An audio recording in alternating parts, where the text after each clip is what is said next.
Okay, so first, this is reverse snow angel. So you're just gonna lay on your stomach, like you're swimming almost, and then you're just gonna have your forehead be face down, and then just roll your arms out like you're making a snow angel. And this will warm up your back muscles and get everything moving. You can do it up and down. My sofa's in the way, and wow, there are a lot of cat toys under there. But just keep your head in line with the spine and just move your arms in that way. So, and then for the second one, this is a really good back exercise.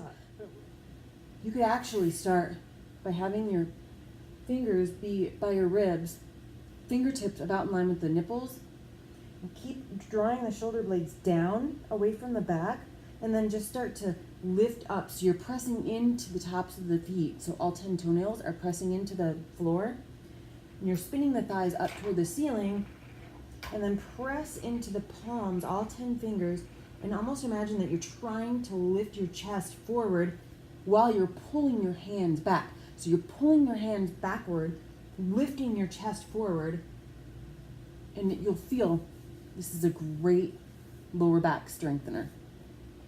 So you're lifting your chest, pulling the chest forward through the hands, keeping the elbows pinned in, not pinching it in, but you're keeping the elbows in, not flaring them out. It's a great exercise. And then you'll eventually build just having the arms be straight out. Lily, get out of the way. Dude, move. Dude. Arms straight out, legs straight out, and then you can lift both the legs and Lily. Legs and arms straight out at the same time, and then you can lift everything at the same time. Exhale,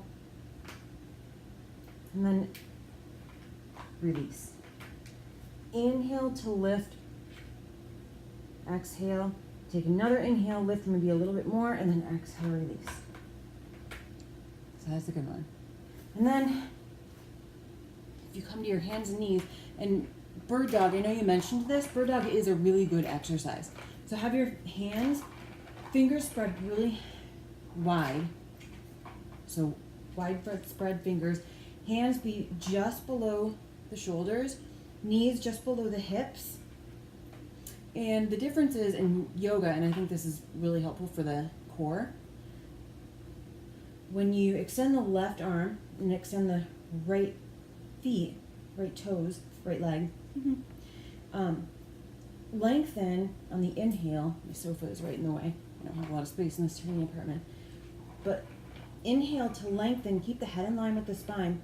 And then when you exhale, connect the elbow to the knee, but really round the spine. So draw the navel into the spine. Lift up, press the floor away with the right palm, arch the back. So inhale, lengthen, but keep drawing the navel in, keep using the core, keep the pelvis square to the floor, and then exhale, round. Inhale, lengthen, exhale, round. So do that like 10 times on each side. My water is boiling. I need to go make my coffee. I'll be right back.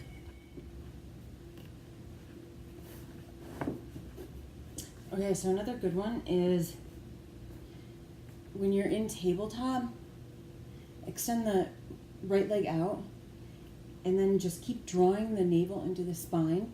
Keep pressing through the hands to spread the shoulder blades, but also draw the shoulders down and so that the trapezius is away from the ears. And then exhale, draw the shoulder or the knee to the shoulder and then extend back. So actually inhale, Inhale, knee to the shoulder, exhale, extend. But don't let it sag. So keep everything drawing up for the entire time.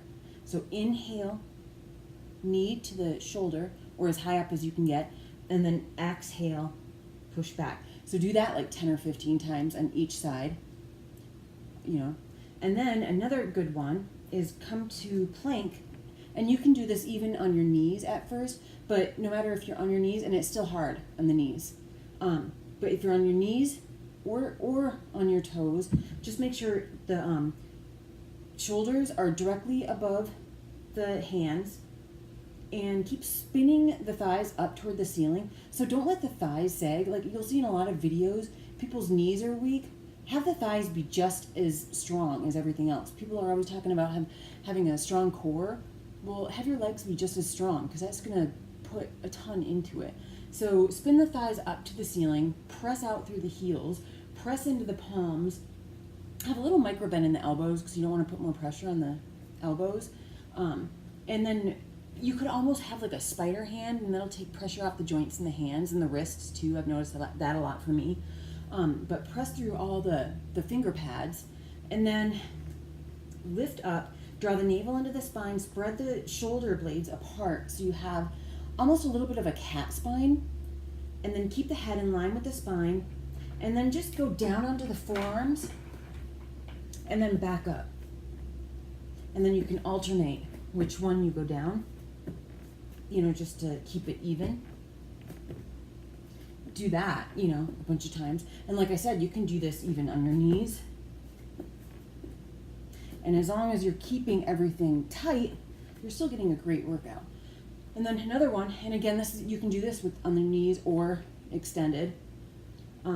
Just extending one arm, and then you can eventually extend one arm, one leg, and alternate. It's really hard. Do that 10 or 15 times on each side.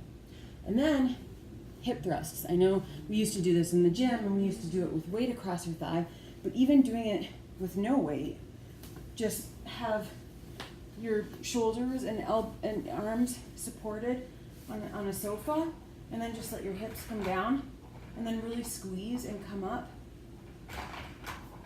And squeeze. That will strengthen all of your lower back and your hips and everything, which is obviously part of the core. So do that 15 to 20 times. What else did I have on there? Oh, so forearm plank. So, dude, Arthur, God, you guys are such camera hogs. Move, Arthur, dude. Okay, so come to forearm plank. So elbows just below shoulders, and everything that I already said. So spread the shoulder blades nice and wide collarbone, navel to spine, spin the thighs up toward the ceiling, press through the heels, fingers spread nice and wide, and then drop down, and you can have your feet be stacked. You probably can't see this in the camera because my room is so small, but right foot in front of the left, you can have your feet be stacked like this, but it's easier to do this. And then just keep lifting up your hips. Don't let them sag. Keep lifting them up and lift up and out of your shoulders. So don't sag into your shoulder because that's really bad. And then you can have your arm be up or lower. You can stay here, or you can have your arm like this and twist into it like that. You can do this kind of a thing. Just make sure that you're keeping up out of your shoulder. You don't want to sag into your shoulder, and you want the shoulder directly above the elbow. So those are really good. Also, another one, this is a little bit more advanced, but once you start doing all of those, and also you can have your feet be one in front of the other again, eventually stacked, but just have your hips be lifted. Don't let them sag. And then have your arm be up and thread the needle. You can go down and then up and then down and up. Just keep lifting up. Don't let it sag. Whew. I should do a couple on the other side now. Yeah, like 10, 15 on each side. I'm out of breath. I scared Arthur when I did that. Okay.